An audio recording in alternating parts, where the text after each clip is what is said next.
제24장.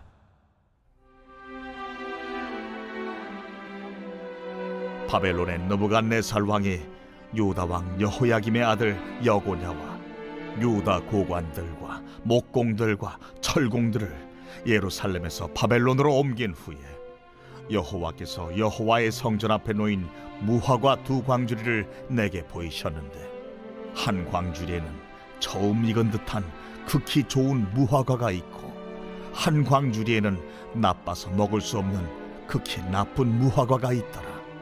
여호와께서 내게 이르시되, 예레미야야, 네가 무엇을 보느냐? 내가 대답하되, 무화과이온데 그 좋은 무화과는 극히 좋고 그 나쁜 것은 아주 나빠서 먹을 수 없게 나쁘니이다 하니, 여호와의 말씀이 또 내게 임하니라. 이스라엘 하나님 여호와께서 이와 같이 말씀하시니라. 내가 이곳에서 옮겨 갈대아인의 땅에 이르게 한 유다 포로를 이 좋은 무화과같이 잘 돌볼 것이라. 내가 그들을 돌아보아 좋게 하여 다시 이 땅으로 인도하여 세우고 헐지 아니하며 심고 뽑지 아니하겠고, 내가 여호와인 줄 아는 마음을 그들에게 주어서 그들이 전심으로 내게 돌아오게 하리니, 그들은 내 백성이 되겠고 나는 그들의 하나님이 되리라. 여호와께서 이와 같이 말씀하시니라. 내가 유다의 왕 시드기야와 그 고관들과 예루살렘의 남은 자로서 이 땅에 남아있는 자와 애굽 땅에 사는 자들을 나빠서 먹을 수 없는 이 나쁜 무화과 같이 버리되, 세상 모든 나라 가운데 흩어서 그들에게 환난을 당하게 할 것이며, 또 그들에게 내가 쫓아보낼 모든 곳에서 부끄러움을 당하게 하며 말거리가 되게 하며 조롱과 저주를 받게 할 것이며, 내가 칼과 기근과 전염병을 그들 가운데 보내 그들이 내가 그들과 그들의 조상들에게 준 땅에서 멸절하기까지 이르게 하리라 하시니라.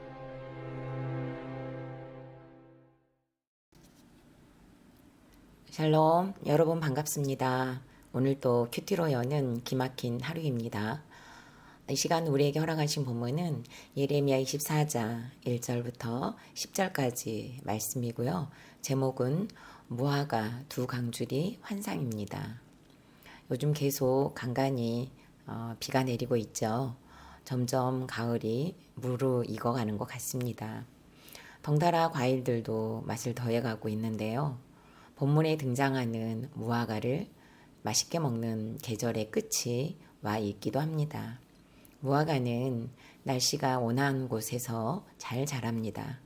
모든 식물들이 다 그렇겠지만 햇살을 많이 받아야 하는데요. 특히 유실수 중에서 무화과는 더 햇살을 많이 요구하는 과일에 속합니다. 어린 시절 성경에 무화과라는 단어를 보면 왠지 마음이 좋았습니다. 제가 남부지방에 살았었기 때문이기도 했죠. 그 당시 저희 집 앞마당에 무화과 나무가 있었습니다. 그래서 포도보다는 무화과가 훨씬 친근하게 다가온 거죠. 제가 알고 있는 과일이 성경에 나온다는 것이 그냥 좋았던 기억이 있습니다. 우리가 흔하게 볼 수 있었던 아카시아 나무, 담장에 웅장하게 서 있던 상수리 나무, 그리고 제가 너무 좋아하는 살구나무가 성경에 나오면 저는 더 좋았습니다. 지금도 역시 백향목, 종려나무, 감람나무 등의 이름을 보면 그다지 큰 느낌이 없지만 고향에서 보고 자랐던 나무의 이름을 보면 여전히 반갑습니다. 오늘 본문에서 아주 친근한 무화과가 등장하네요. 하나님께서는 두 강주리에 무화과가 담아져 있는 환상을 예레미야에게 보여주셨는데, 어떤 뜻의 무화과였는지 우리 같이 듣도록 하겠습니다. 첫 번째로는 극히 좋은 무화과를 보여주셨습니다. 3절과 5절입니다. 여호와께서 내게 이르시되, 예레미야야, 내가 무엇을 보느냐 하시며, 내가 대답하되, 무화과이온데 그 좋은 무화과는 극히 좋고 그 나쁜 것은 아주 나빠서 먹을 수 없게 나쁘니이다 하니, 이스라엘 하나님 여호와께서 이와 같이 말씀하시니라. 내가 이곳에서 옮겨 갈대아인의 땅에 이르게 한 유다 포로를 이 좋은 무화과 같이 잘 돌볼 것이라. 아멘. 지금 유다의 그 격변기를 지나고 있는 시대입니다. 여기에 요고냐가 등장합니다.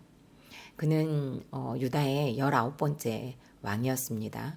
석 달 열흘 동안 유다를 다스렸지만 바벨론의 침략으로 예루살렘의 값진 보물들과 그리고 유능한 고관들과 함께 포로로 끌려가게 됩니다. 이 일이 있은 후에 여호와께서는 성전에 놓은 두 강주리를 예레미야에게 보여주십니다. 그 중에 먼저 본 광주리는 극히 좋은 무화과가 담겨져 있었어요. 하나님께서는 극히 좋은 무화과를 잘 돌볼 것이라고 말씀을 하십니다. 그 당시 바벨론으로 끌려간 사람들이 극히 좋은 무화과라고 말씀하세요. 포로였던 당사자들은 오히려 심판으로 여기며 두려움에 떨고 있는 상황이었거든요. 생각해 보십시오. 나라의 전쟁이 나서 그 나라에서 강대국에 의해 칼에 휘둘려서 포로로 끌려왔는데 어디 이것이 좋은 상품의 무화과로 할 수 있겠습니까?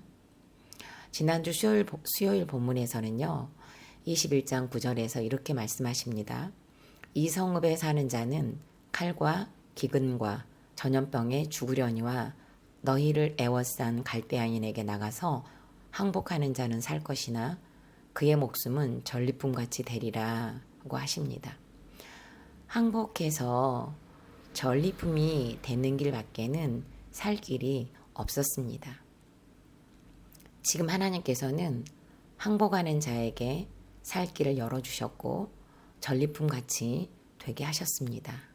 그런데 바로 이렇게 살 길을 따라 항복했던 자들을 향하여 오히려 극히 좋은 무화과라고 하시면서 이 좋은 무화과를 잘 돌보겠다고 하십니다. 항복하라는 말씀에 순종한 자들입니다. 그 당시에는 다른 방법이 없었습니다. 항복하는 것 밖에는. 하지만 하나님께서는 유일하게 허락하신 살 길이었던 것이죠. 그때는 항복하면서도 몰랐겠죠. 하나님께서 좋은 무화과로 인쳐주시며 돌봐주실 것을 결코 알지 못했을 것입니다. 바벨론으로 끌려간 포로들은 오히려 포로가 되었기 때문에 그동안의 죄를 깨달았고 회개를 했을 것입니다. 성전이 보이지 않으니 예배하던 시절이 그리웠고 말씀을 듣지 못하니 예레미야의 목소리가 기억에서 맴돌았을 것입니다. 포로된 환경에 묶여 살아내는 것 자체를 하나님은 극히 좋은 무화과로 인정해 주셨습니다. 싱싱하고 맛이 좋은 무화과라고 평을 해 주셨습니다. 아주 좋은 열매라고, 값이 좋은 열매라고, 어디 내놓아도 부끄럽지 않은 하나님의 열매라고 해 주십니다. 하나님께서 허락하신 항복하라는 말씀에 순종했기 때문입니다. 사무엘상 15장 22절에서는요. 사무엘이 이르되 여호와께서 번제와 다른 제사를 그의 목소리를 청종하는 것을 좋아하심같이 좋아하시겠나이까. 순종이 제사보다 낫고 듣는 것이 순양의 기름보다 나으니 라고 사무엘 선지자가 사울에게 한 말입니다. 하나님께서는 사울에게 아말렉과의 전쟁에서 그들은 근본으로부터 악하기에 모든 것을 남김없이 진멸하라는 명령을 내렸었습니다. 이것은 하나님께서 사울에게 다시 재기할 기회를 준 사건입니다. 그런데 사울은 또 명령을 어기고 자신의 욕심을 채우기 위해 좋은 것들을 전리품으로 취했습니다. 19절에서 사무엘은 이렇게 말합니다. 어찌하여 왕이 여호와의 목소리를 청종치 아니하고 탈취하기에만 급했냐고 합니다. 여호와께서 악하게 여기는 것을 행했다고 전적으로 순종하지 않았던 사건에서 그는 또다시 하나님께 큰 책망을 듣게 됩니다. 사울은 자기 욕심을 다스리지 못해서 아말렉과의 전쟁에서 승리를 거두었으면서도 정작 하나님께는 버림받는 비참한 사람이 되고 말았습니다. 오늘 하나님께서는 유다 포로를 이 좋은 무화과와 같이 잘 돌볼 것이라고 약속해 주십니다. 하나님의 돌봄이 약속된 극히 좋은 무화과, 맛이 좋고 싱싱한 무화과는 항복하여 포로가 된 사람들이었습니다. 하나님의 말씀, 항복해서 포로가 되라고 순종했던 그때의 포로들입니다. 하나님께서는 이들을 돌보시고 보호하셔서 때가 차면 다시 고향으로 인도하겠다고 하셨습니다. 세상의 눈으로 보기에는 나라를 잃은 망하고 저주받은 것 같은 자들이었지만 하나님의 눈에는 나라를 다시 일으킬 주역들이었습니다. 이것이 곧 회개하는 사람의 모습이고 하나님 앞에서 극히 좋은 모습입니다. 질문합니다. 하나님께서는 오늘 나에게 무엇에 항복하여 포로가 되라고 하십니까? 포로가 되는 것으로 극히 좋은 무화과라고 칭해 주시는 은혜를 누리고 계십니까? 오늘 내가 하나님께 싱싱하고 맛이 좋은 무화과가 되기 위해 순종해야 할 것은 무엇입니까? 오늘도 이 순종 앞에 순종할 은혜를 달라고 함께 기도하는 저와 여러분이 되기를 바랍니다. 두 번째로 나빠서 먹을 수 없는 나쁜 무화과도 보여주셨습니다. 8절입니다. 여호와께서 이와 같이 말씀하시니라 내가 유다의 왕 시드기야와 그 고관들과 예루살렘에 남은 자로서 이 땅에 남아있는 자와 애굽 땅에 사는 자들을 나빠서 먹을 수 없는 이 나쁜 무화과 같이 버리되라고 말씀하십니다. 자, 이제는 나머지 강주리에 들어있는 무화과가 있습니다. 이 무화과는 상태가 나빠서 도저히 먹을 수 없는 무화과였는데요. 이 무화과를 설명할 때 하나님께서는 유다의 20대 왕이었던 시드기야를 거론하십니다. 유다의 마지막 왕이 되었죠. 조금 전에 유다 왕 요고냐가 포로로 끌려갔다고 했습니다.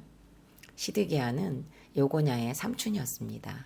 그 당시 요고냐가 포로로 끌려가니까 바벨론에 의해서 왕이 된 사람이 바로 시드기야입니다.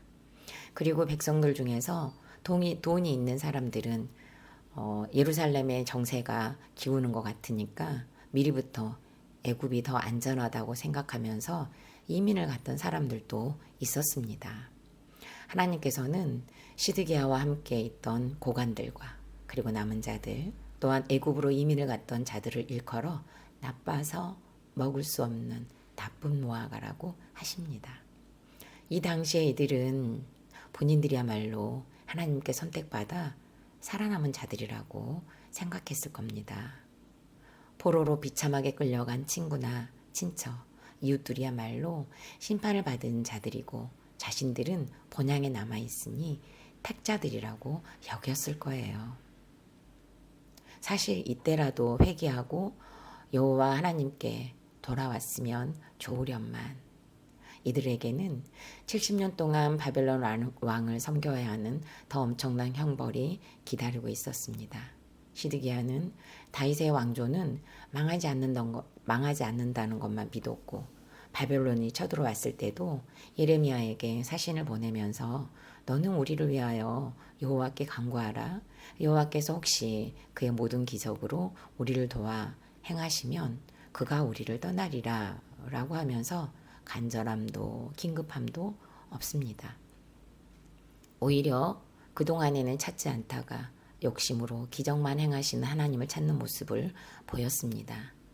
이 당시 고관들도 마찬가지였고 남아있는 자들의 영적인 상태가 그랬습니다. 겉으로 보기에는 믿음이 있고 나라를 사랑하는 사람들 같았지만 하나님 앞에서는 회개하지 않고 끝까지 불순종하면서 하나님을 밀어내고 거부한 자들이었습니다.